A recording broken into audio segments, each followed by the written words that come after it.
Is that a cow creamer? That is the cutest thing I have ever seen. I love him in my life so much.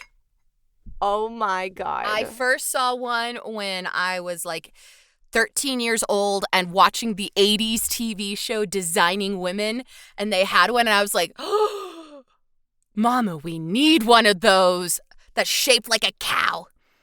And so, like, anytime we'd see, like, a thrift store or something, we'd be like, let's go look for the cow creamer. So that means that I could just give you these, like, crazy, kooky stuff. Oh, my God. I need to go back to Cracker Barrel and buy you, like, a salt shaker or something. You know, last year, that was actually our theme for Christmas. Best Cracker Barrel Christmas. That was our theme last Christmas. Yeah, we try to pick themes. I love Cracker Barrel. I love Cracker Barrel, too. Yeah, like, we did, like, Best Cracker Barrel Christmas, and we've done, like, Best Secondhand. We had one year that was, like, Best Clint Eastwood Christmas, which was just really funny. Oh, it was great. It was great. And, you know, I'm still upset because you never invite me to any of it. But whatever. Listen, honey. That Christmas traffic and also you in cold weather. I'm not putting you through that. That's very true. That's very true. Because I want to save our friendship, I probably will never see you in like negative, like 5-degree weather. Because I want to save my friendships with everybody, I become a hermit in negative 5-degree weather. I'm like, I will see you in spring. Yeah, no thanks. Gonna see you later. Great. So I'm ready when you are. I've been waiting for you to just... Oh, I start it! I just looked at it. I was like, oh, that's my font. Okay. Welcome to Story Sirens, the podcast where we deep dive into all the myths and legends our world has to offer after we're done rambling. My name is Sarah. And I'm Yenny, and today we are going back in time to the age of chivalry. Ooh, I'm already excited. As you should be. In medieval Europe, the age of chivalry happened during the 11th to 15th century. During this time, a certain King of Camelot swept through and defined what it was to be a knight, to be loyal and just. But we won't be covering Arthur in this episode. No. That beefy episode will be for another time. We're still not over the massive coverage of the Odyssey. Instead, we will be covering one of King Arthur's knights, one that you may have heard many times about over in your young years, but never actually realizing how important he is in Arthurian legends. Today, we are deep diving into... Lancelot! So you didn't hear us right, but yeah, Yenny, you wanna discuss what that confusion is real quick? Well, you heard us right. It's Lancelot. L-A-U-N-C-E-L-O-T, not Lancelot. So yeah, you did hear us right because I said Lancelot. So, you know, it's Leviosa, not Leviosa. Exactly. Yeah, so now both names can be used interchangeably. Lancelot, whatever. The modernized spelling of Lancelot is Lancelot, no letter U. And this is due to changes in pronunciation and spelling as English literature and writing have evolved. As always, as time passes, tales are rewritten, variations are brought to light, and stories change, develop, and grow.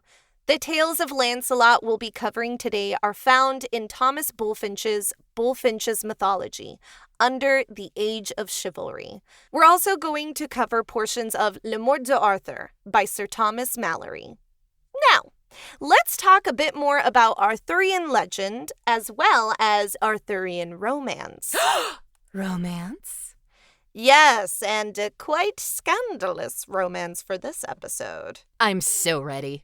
Arthurian legends are a compilation of medieval stories centering on King Arthur. Naturally. Which included his victories, kingdom, relationships, both romantic and heroic, and sadly, his defeat. It is at the end of Arthurian legend, in between a forbidden love and a quest for the Holy Grail, that we encounter the end of the Knights of the Round Table, King Arthur's death, and the fall of the kingdom of Camelot. No. Well, we can't have a happy story every time. I mean, no episode we have is happy. Yeah, very we few. Make it happy. They're very few and far between. Now, there is no story about King Arthur that does not involve Lancelot. And that is because he is such an integral part of the king's life, in more ways than one. But let us start this tale from the beginning. On a dark night, when King Ban of Brittany, a faithful ally and friend to Arthur, and his wife, Helen, escaped their fortress with their infant son, Lancelot. During their escape from their castle because it was being overrun, King Ban has what we presume to be a heart attack. In Bulfinch's mythology, it's stated that upon seeing his home in flames, he expires in grief. Which, I mean, yeah, that's kind of like a heart attack. Absolutely. Yeah. And in hopes to be with her husband in his last moments, Helen places Lancelot near a lake. Bad mom. I mean, you could have put him right next to you. Near a lake? Near a lake, out of all things. Like, why can't you just take the baby with you to say bye to his daddy? Just like, hold on to him while you weep over your husband's body. Okay. Come on now. All right. Well, she runs back to her king, and upon him taking his final breath and dying, Helen now's like, oh my God, I have a kid. I need to go back. Oh my gosh. I put him next to a large body of water, unsupervised, which is like bad parenting 101. So, the point, she runs back to Lancelot. She finds her babies in the arms of a nymph. Oh dear. Vivian. Oh dear. Mistress of Merlin, known as Lady of the Lake. Ooh. Vivian jumps into the lake with Lancelot. She's trying to kill the child? I don't know. She's a nymph. So, apparently now Helen has two grievings to deal with. Her husband and her child. Aww. The end. Poor woman. Dumb woman, but poor woman. Dumb woman, but poor woman. Now, under the care of Vivian at least, Lancelot received an education, learned swordsmanship, and upon turning 18, was brought to the court of Arthur, where he would be admitted into knighthood. Okay, hold on. So at least she gave him a good time. Right. So what I'm hearing is the mistress of Merlin, Vivian, Lady of the Lake, is like, hold up. You left your child unsupervised by a body of water. Listen, I am Arthurian CPS. I am taking this child. I am raising him as my own because you cannot be trusted right now, ma'am. Absolutely not. I think she actually ends up going to like a nunnery and like living her life there, which keep that in your back pocket. Oh, okay. So keep that in your back pocket. All right. Now, so Lancelot, knighthood, King Arthur. Yes. And at this point, Lancelot is now known as Lancelot du Lac, or Lancelot of the Lake. One of the knights of the Round Table, superior to other knights in jousting and deeds of arms, fearlessly loyal and never beaten unless by treason or enchantment, and King Arthur's most faithful friend and ally. Uh-huh. Yeah. All right. So now then. Now let's keep going. There's nothing to see there, nothing to see here. Nothing to see here. All right. Let's do a small dive into the Round Table, though, aka the Table of Arthur. The Round Table was gifted to Arthur by his father-in-law as a wedding gift. After the Battle of Bedegraine, the kingdom of Camelot and its king, Arthur, was solidified. After the battle, Arthur rounded up his most trusted knights and even some enemies and created the Round Table Fellowship. The point of this round table was to ensure that all who sat at the table would be treated equally and have a voice. No one would be above the other. While there are many variations of the Knights of the Round Table, some citing that there were over 150, while others only citing 12, there's an unspoken agreement that 12 really took the title. Sarah, shall we name them? We shall. The 12 Knights of the Round Table included Sir Lancelot, Sir Gawain, Sir Percival, Sir Bors, Sir Lamorak, Sir Kay, Sir Gareth, Sir Bedivere, Sir Garis, Sir Galahad, and Sir Tristan. Wait, that's 11. That's right, and that is because the 12th knight was none other than King Arthur himself. Ah, okay. See, so when he was sitting at the table, no one was over the other. They were all equal. I like that. Which I would like to Yeah. interrupt real quick and just say, in my middle school and high school, our mascot was, the knight in shining armor. Aw. And our school had in effect what they called roundtable groups, RT groups, where basically Aw. a senior and a junior would be paired up as the leaders of the group and have like kids that are like 7th to 10th grade, and like the RT groups would like take the kids out for like lunch once a week, or like plan like little weekend get-togethers, just so that like, the grades could kind of be intermingled and like have like friendships and stuff throughout. I thought it was a cool idea. Sarah. It was very cute. That's a private school thing. I know isn't it is. I know it is. It was in also public school, that doesn't exist. I know it doesn't exist, but I thought it was No, a that's nice super idea. cool. I a still nice thought it was idea. a nice idea. This is where I get FOMO. Why didn't my mom put me in private school to have an RT table and someone take me out for lunch? In public school, they just stare at you. Yeah, exactly. And that's it. And then they put on a movie on the TV. Yeah, exactly. And then also like a good chunk of parents are actually like volunteering and helping at the school to help with tuition. And so like you run into your parents and you're going, ah! Yeah, no, that doesn't exist here. You run into bad stuff in public school. Anyways, back to Lancelot. Now, our knight wasn't only strong and loyal, he was handsome too. Ooh la la. All of the fair ladies loved him and wanted him, but he only had the utmost devotion and love for one, the fair Guinevere. Aha. Daughter to King Laodegan of Carmelide and Queen of Camelot. Yenny, didn't you just say that Lancelot was Arthur's most trusted friend and ally? Yes. Who's betting? His wife? Yep. Lancelot loved Queen Guinevere. In modern times, Guinevere. Which is how we're going to say it from now on. Yes. Above all other ladies, and rescued her many times over. Oh dear, she is a damsel in distress. Sometimes I think she wants to be, okay? So, their adultery, affair, forbidden romance, whatever you want to call it, is one of the most famous in world literature. But where did it begin? Most scholars agree that Lancelot first originated in French poet Chrétien de Troyes' Lancelot, Knight of the Cart. In this tale, Queen Guinevere is abducted by Sir Maleagant, a knight that was in love with the queen and wanted her for himself. I'm seeing a pattern here. Oh, there's always a pattern. They all love her, they all want her, and he rescues her. Okay. Also, where is Arthur during all of this? Yep. Sometimes I'm kind of like Arthur, baby. Yep. Anywho, Yep. There were 10 knights of the Round Table with her, but to spare them, Guinevere accepted Sir Maleagant's advances and let herself be captured. Guinevere sends a message to Sir Lancelot, saying, "Pray him as he loveth me, that he will see me and rescue me." And immediately our knight in shining armor goes to rescue his queen.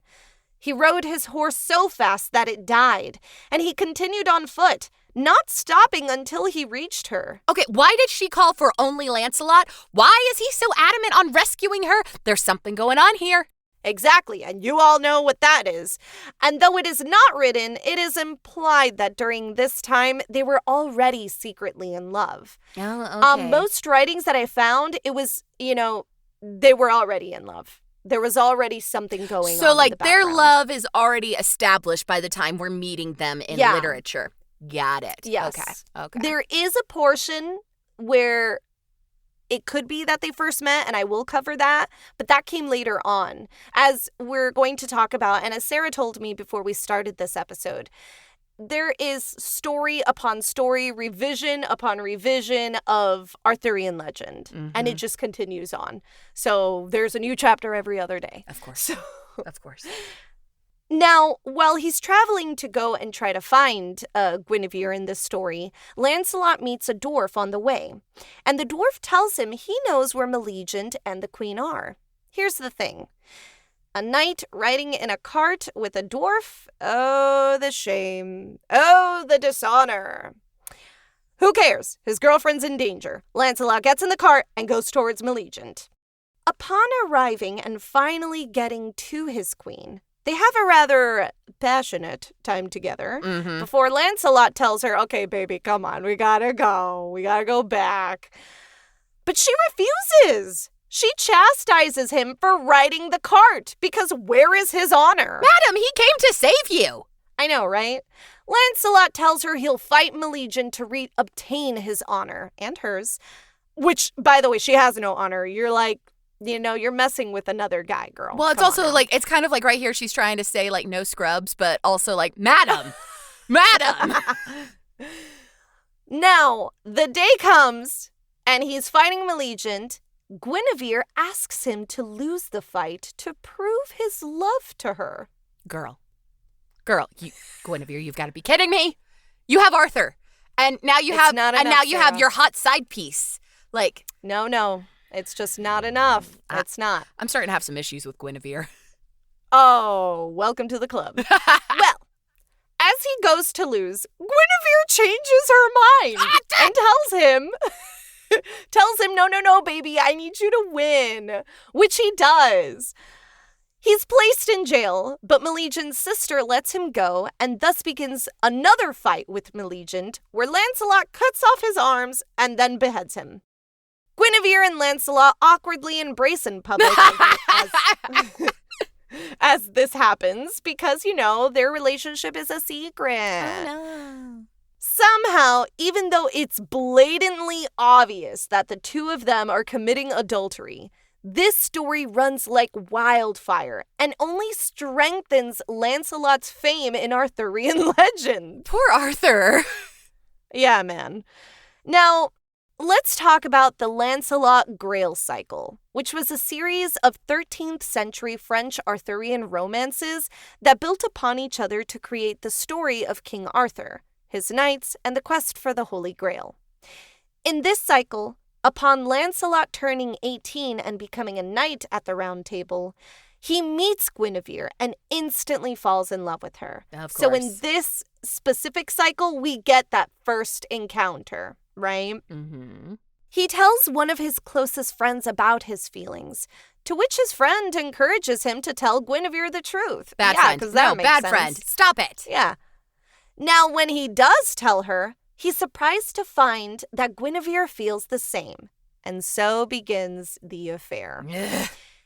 In other words, our two lovebirds have been together for a while. We're talking about since he turned 18. Oh. So since he first came into knighthood, they started their affair. Wow. But I mean, so I'm assuming that maybe Guinevere was like a younger queen. Oh, and for she's sure. like, like my husband's in his 50s and I'm 20. So of course she sees Lancelot and she's like, hold up now, this is what we call young and spry and whatever the word is. Right. Yeah. So every single story of Lancelot from now on is going to go back to Guinevere. And that's because it's his one and only true love. Of course. In all stories, in all variations, everything he does is because of Guinevere. Right. And that bites him in the booty, which we'll cover in a little while. Actually, we're going to cover it right now because soon enough, trouble would find the two. And quite frankly, I'm okay with that because adultery is bad. Yes, okay? It is. It's bad. In one of Lancelot's many adventures, he finds himself in the company of King Pelles, who finds out about Lancelot's infatuation with Guinevere. Apparently nobody else knows about it, but this one king meets him. One random king. Cool, great, yeah. Goes, wow, yeah. Pelles has Lancelot drink a potion that makes him believe Pelles' daughter, Elaine, is Guinevere.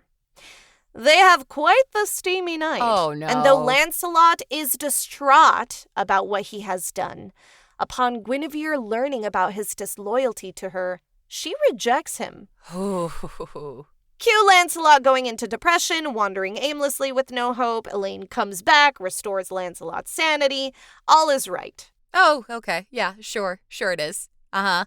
While his dubious night with Elaine, and I say dubious because Lancelot would have never touched Elaine if it weren't for the fact that he was enchanted to believe she was Guinevere, So it's kind of, not consensual, Okay. This night together was fated to happen because Elaine would become pregnant with Lancelot's son, Sir Galahad, which, if you remember from back when Sarah listed the 12 Knights of the Round Table, he was one of them. That's right. And Sir Galahad would be known as the perfect knight and would do what no other knight, not even his father, could do. He would find the Holy Grail. We won't get too into the Holy Grail, as we'll be covering that in its own episode, as well as covering it when we do our special on King Arthur. But we will cover Sir Lancelot's portion. He's why we're here after all, which, by the way, may I just go ahead and step in to say Guinevere has some cojones for rejecting Lancelot for being drugged, for sleeping with Elaine, because she's like, oh my gosh, you're unfaithful. Madam? Madam? That's why I'm very curious as to how this works. And even though it's, like I say, blatant adultery, this story with Lancelot and Guinevere is like famous. It's the biggest thing. Arthur is his own thing. Oh, yeah, of course. Like, Arthur was always in love with Guinevere, but Guinevere was like, yeah, okay. Yeah, sure. Lancelot. Make me a queen, but I am in love with somebody else. Okay, yeah, whatever. Well, okay. Exactly. Here, back to the story. Now, back to the story and a bit of context, which is Sarah's favorite. Ooh. The Sangreal, or Holy Grail, in Arthurian legend, is known as the cup which Jesus Christ drank from at his Last Supper. Said to hold immense holy and healing powers, it is one of the most important adventures in the stories of King Arthur. The Holy Grail was passed down generation to generation by descendants of Joseph of Arimathea, so long as the guardian led a life of purity. Unfortunately, our human nature takes the best of us, and a life led in purity does not often last. Legend has it that a descendant of Joseph, who was guarding the Grail, looked a bit too longingly towards a female pilgrim whose robe had become loose. The scoundrel! Indeed. Due to such evilness and the betrayal of purity, the Holy Cup disappears. Oh. But there's talk of it. Merlin sends a message to King Arthur asking him to recover the Holy Grail and take it to the holy city of Saras, not Sarah. And so the Knights of the Round Table take on their new adventure. As Merlin's message is being pondered, a young knight is brought in, Sir Galahad. Ring any bells? Who would take a seat with the other 11 knights, completing our 12 Knights of the Round Table. Aha! Father and son meet, greet, weep, and enjoy each other's presence. So sweet, right, Sarah? Yeah, sure. Uh-huh. But who cares, because this episode ain't about Galahad, nay, but about his hot daddy Lancelot. Yenny, please. What? Galahad will get placed on a pedestal during our Holy Grail episode. But right now, we have to talk about his naughty, naughty father. Okay, I guess you're right. All right. Now, as we've mentioned, during this time, all 12 knights, yes, that includes Arthur, are aware and looking for the Holy Grail. As Lancelot ventures through the land in search of it, he came across a stone cross, and just beyond it, an old chapel. He decides to investigate the chapel, leaving his horse and shield by a tree near the cross. Inside the chapel, he found a portion of the wall broken, and peering inside, saw a beautiful altar with a silken cloth and a silver candlestick with 6 great candles.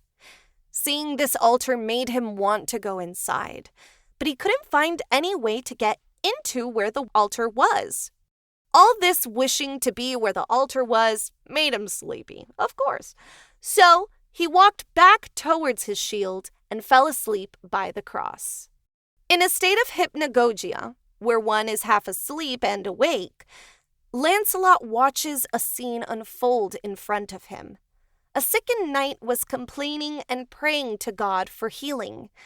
Suddenly, before him came the candlestick he saw in the altar, as well as the Holy Grail. The knight was instantly healed and walked toward the stone cross.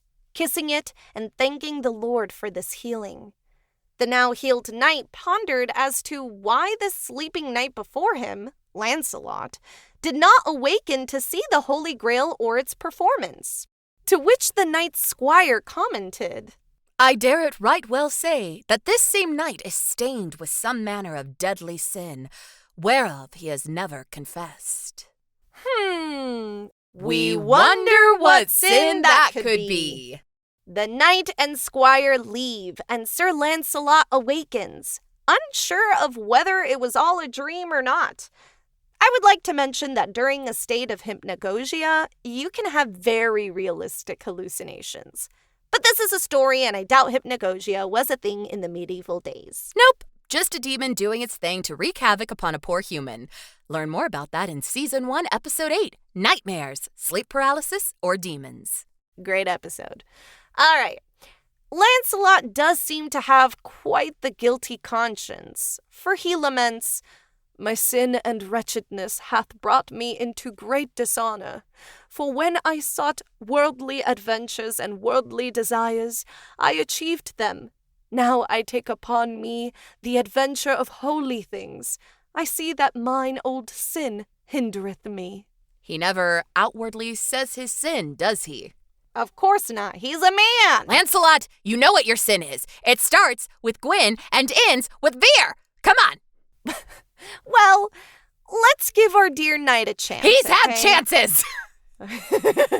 For upon realizing how great his sin was, he felt much regret. After leaving the stone cross and chapel, he found a hermitage and a hermit who was on his way to Mass. Sir Lancelot, the ever-gallant, waits for Mass to end before reaching out to the hermit. At least he let him, do his thing. Yeah, polite. Yeah. And asking for him to hear his confession.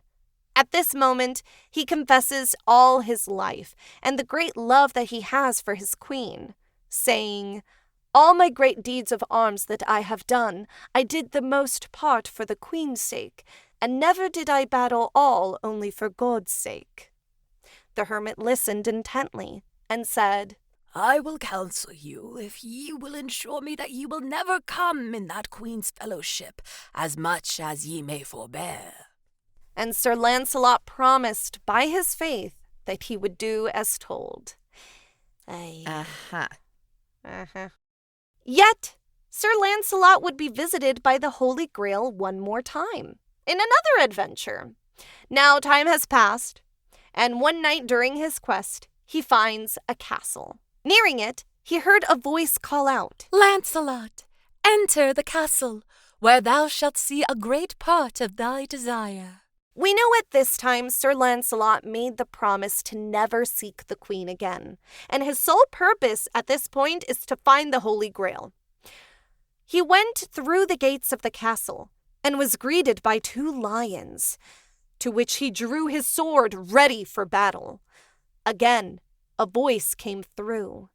O man of evil faith, wherefore believest thou more in thy armor than in thy maker? Lancelot quickly thanked the Lord for his mercy, and said, Now I see well that thou holdest me for thy servant. He made a cross on his forehead, and confidently walked toward and past the lions, into the castle.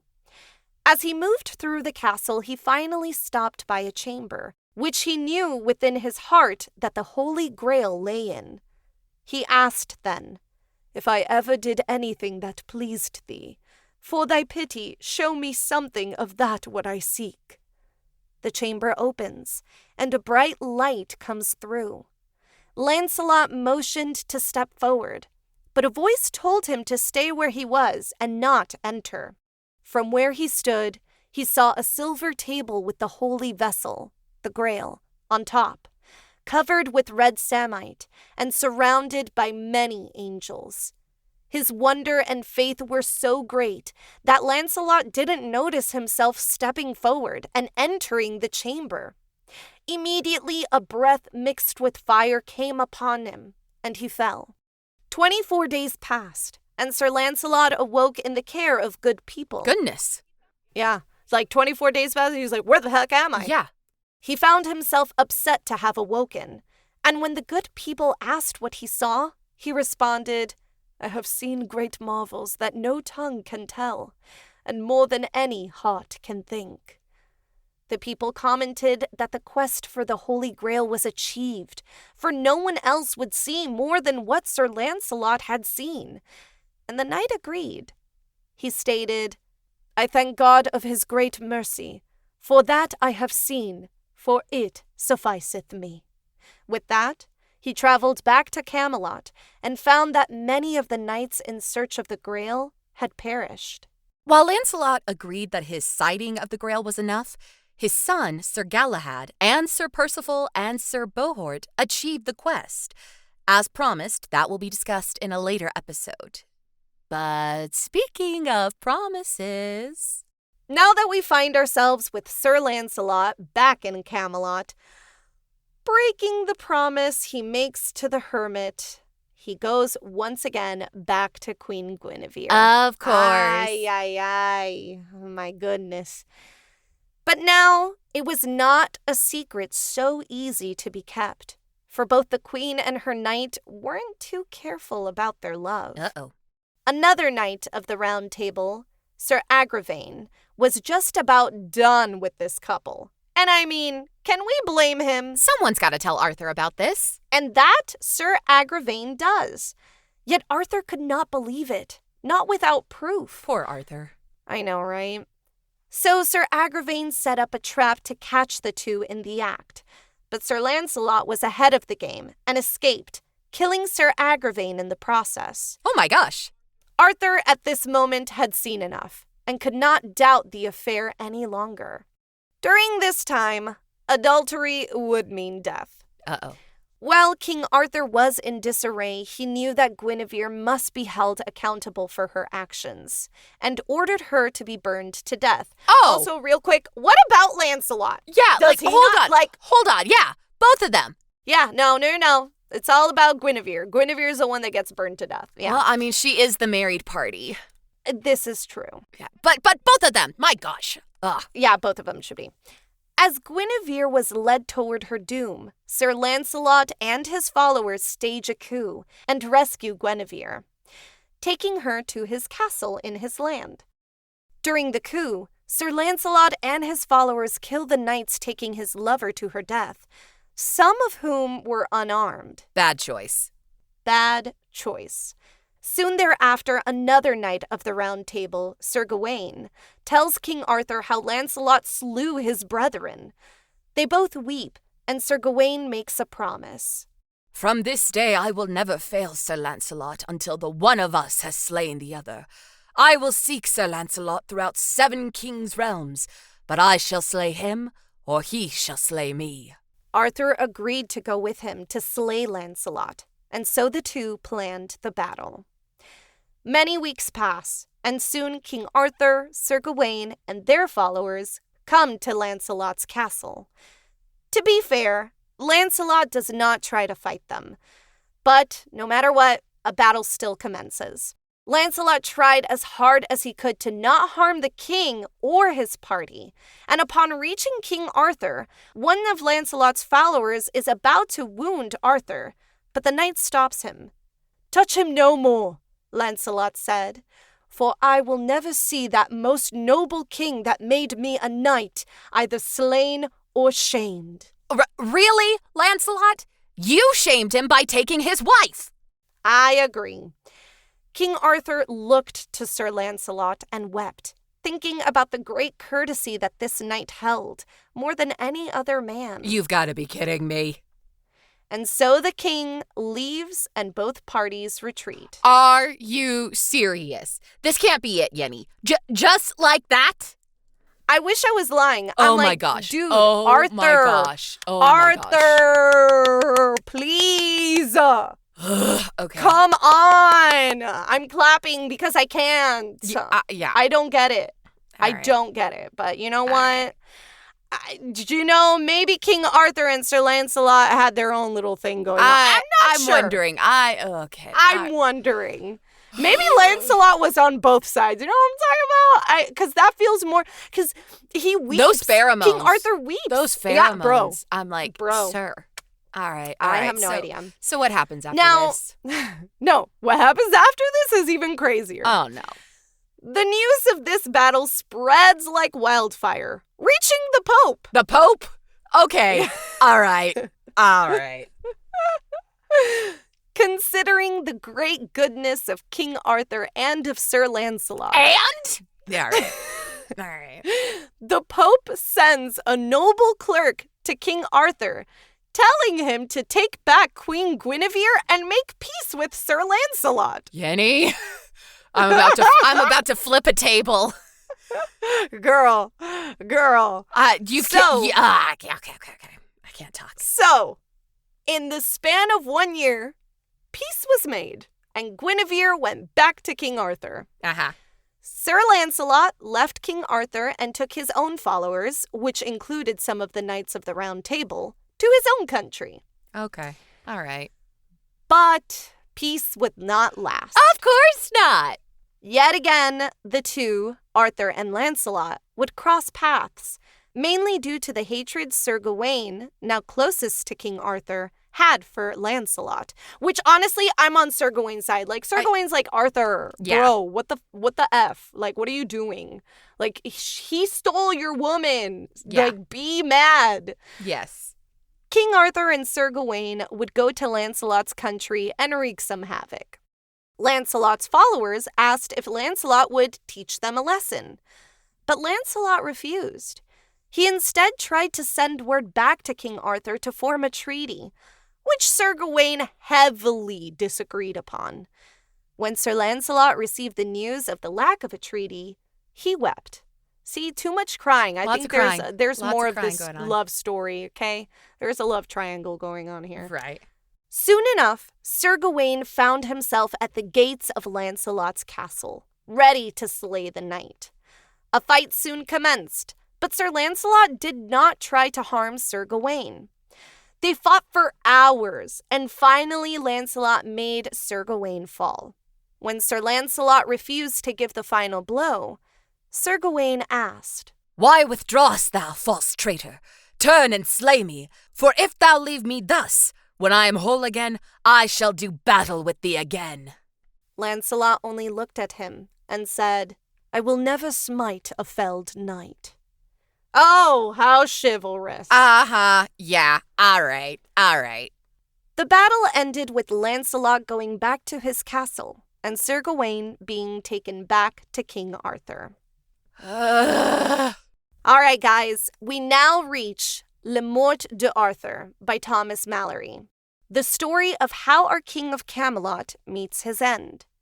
We now know that Lancelot's failure to obtain the Holy Grail and the forbidden love he shared with Guinevere would be a catalyst in the chain reaction that would ultimately end in King Arthur's demise, as well as Camelot. Oh, so their love affair is bringing down an entire kingdom. Great! Yep. Okay. Yep. All right. In the final battle of Camlan, King Arthur takes his final breath. Again, we will go through all of King Arthur's thing in his own episode. Sir Lancelot was made aware of this battle, but a bit too late. For after he had assembled his army and reached England in hopes to help King Arthur, he was given the news of Arthur's death. Before he would leave back to his country, though, he decided to search for his lady Guinevere, and told his followers that if he does not arrive back within 15 days, to leave him. I hate to admit this, but you've got to give it to him. He is certainly adamant in his love for Guinevere. I know, right? And even though I'm not going to excuse his adulterous behavior, the reader must admit, he truly did love her.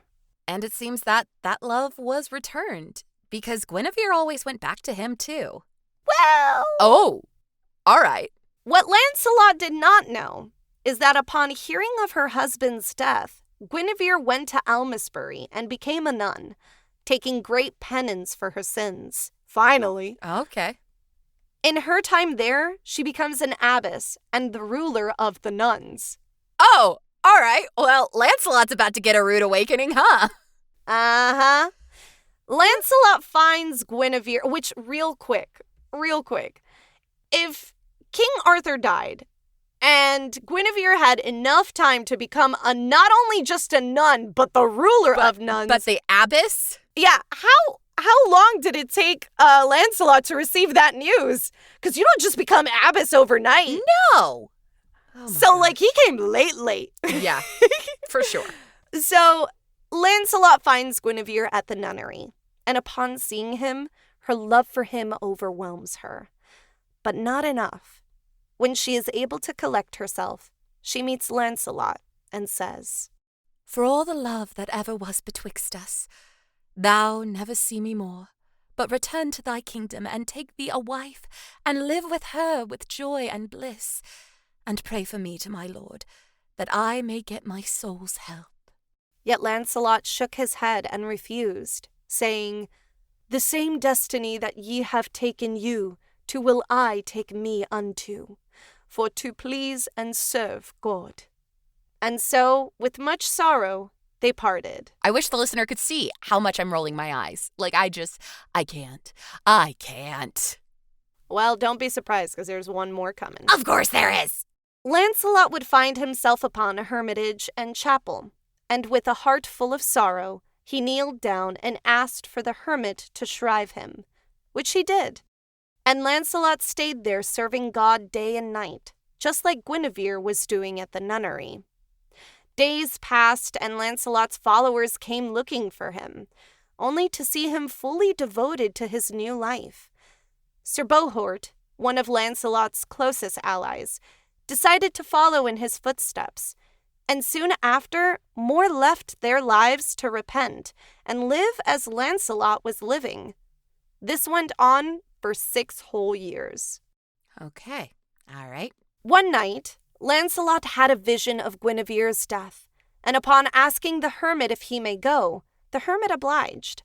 So Lancelot and 7 of his followers set foot to Almesbury, more than 30 miles away, to see Guinevere, but would arrive half an hour after she had passed. Lancelot sighed, his love now forever gone. He and his followers buried her, and within 6 weeks, Lancelot fell ill, for he rarely ate or drank, and was consumed with sadness and in mourning. Lancelot passed soon after, and was buried in his land at Joyous Gard. At his funeral, Lancelot's brother, Sir Hector, wept and spoke. I'm sorry, he has a brother? Where did the brother come from? Okay. Listen, there was not enough time for this, okay? Thou were the courteousest.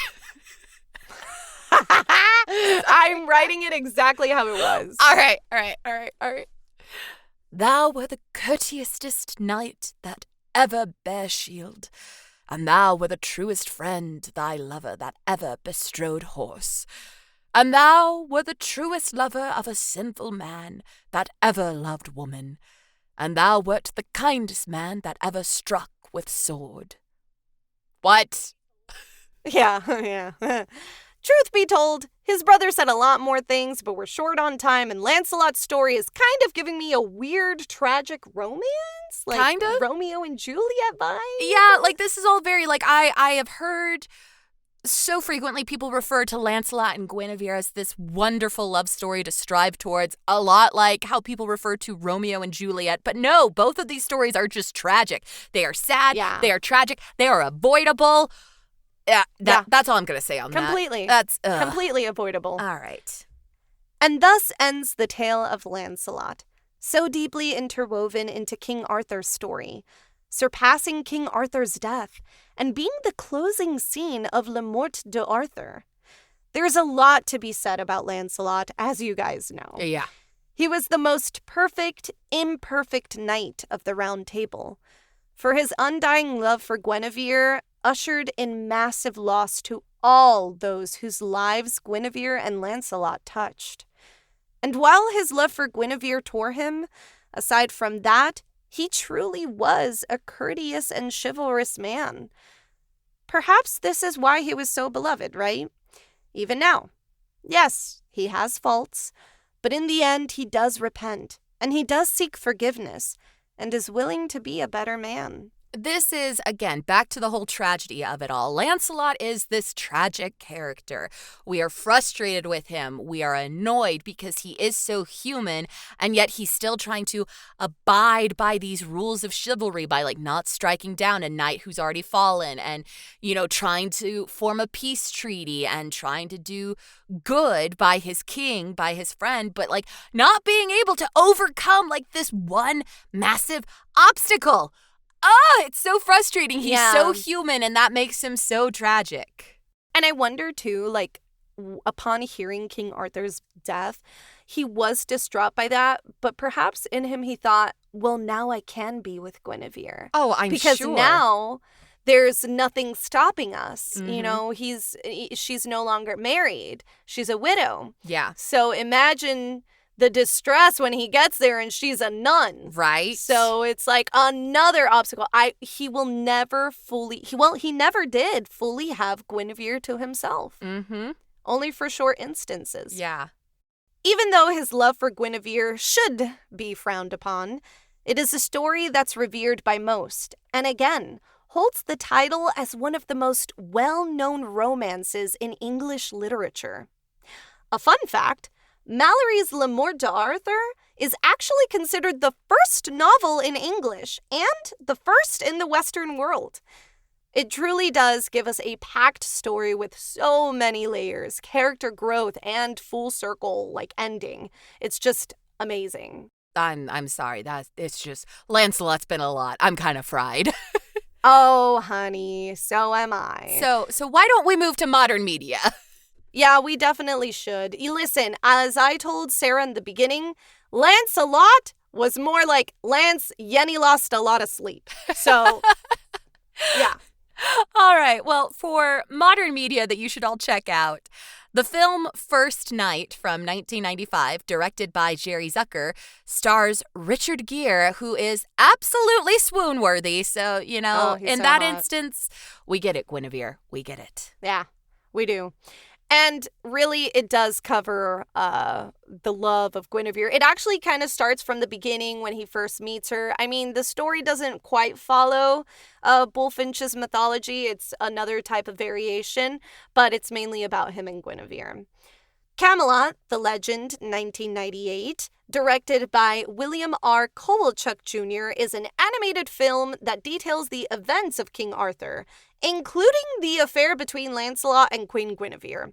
I will like to say this is a trip. It's a very odd animated trip, and it's a musical, which is weird. Oh, gosh. Yeah, I'm like, what kid would watch this? And it's 2 hours long. Oh, my gosh. That's intense. Yeah. The Once and Future King by T.H. White establishes Lancelot as an actual villain, and it kind of turns the myth of Lancelot on its head. He's no longer this handsome, chivalrous knight with, you know, this terrible, terrible sin in his life. He is this rude and ugly character who, you know, this kind of starts the trend of Lancelot as a villain in a lot of modern media. Which is fair. It should be. He's not all that great. Now, in 2014's TV series The Librarians, Lancelot is also a villain. So I'm really, really happy that we're seeing a different twist to it. Right? Because, again, as Sarah and I have mentioned throughout this whole episode, all of this, like, harm that befell King Arthur and Camelot would have never happened were it not for Lancelot and Guinevere's love. And continuing with the villainous archetype, the 2024 novel The Bright Sword by Lev Grossman also features Lancelot as, you guessed it, the villain, or at least a villain. And then finally, where would we be if we did not mention the Fate anime franchise focuses on a magical competition with the Holy Grail as the prize. And it features King Arthur repeatedly throughout the franchise, and also a tortured Lancelot, specifically in the series Fate Zero. I'm sure he makes some other appearances. That's its own kettle of fish because that is a whole series that is hard to keep track of. But Lancelot is very tortured in Fate Zero, which, you know, seems to match the legend that Yenny has been covering. Exactly. All right, Sarah, I think it's about time we hit the siren call and then say goodnight. Oh, Goodbye. absolutely. So for your siren call, watch First Night. While not exactly true to the actual tale of Lancelot, it does loosely cover his adventures, all of which, as we now know, revolve around Guinevere.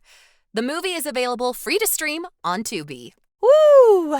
This was a heavy one. Well, you know what? Imagine if this is heavy, King Arthur. Oh, that's going to be like a 2-part special for sure. Absolutely. So, Oh, yeah. Thanks for being here, folks, and we will see you later. Bye. Bye. Thanks for listening to Story Sirens. You can follow us on Instagram at Story Sirens Podcast. Want to support us? Send us a cup of Ko-fi by searching ko-fi.com/storysirens. We've got lots of treats for those who become siren seekers. All research materials can be found in the episode summary. Music by Donald Guzzi and artwork by Alexis Torres. Story Sirens is a Feather and Fin production. See you soon.